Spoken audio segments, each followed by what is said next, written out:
Good day everyone, I am Kate Nicole L. Madrano, and today I'll be demonstrating how to use our coded prototype called Libello. So let's start with the login form. So before you can access the main interface, you need to log in using your email and password. So, okay, and then password.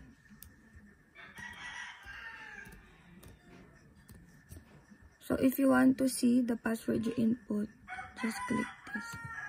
Okay, then click the login. So once you're signed in, this is the first thing you'll see on the interface. So here you'll find sections such as announcement, notification, and more. Like no title, course. Yan. So under the course section, there are tabs like overview, modules, task, notice, and calls. So these serve as reminders for any task you need to complete or submit. The next one is we have the news section, where you can find updates related to the school or your course. Everything relevant is right there. So today, no news for today.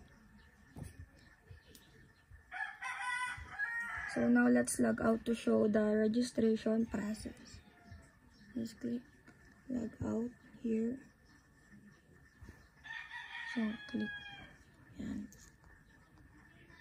So if you want to create a new account, just click register and yan. Then and the screen will appear. Yan. So you can upload your profile image here. So for example, yan. Then fill out the required information such as given name, middle, surname, suffix, if meron, age, tapos birthday, citizen, relationship, and etc. Then there's also a select security question. Yan. Kasi this is important in case you forget your password. Tapos you'll need to choose an answer question and make sure your email and answer match to reset your password.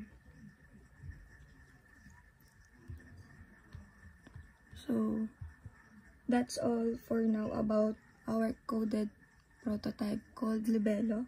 Thank you very much for your time.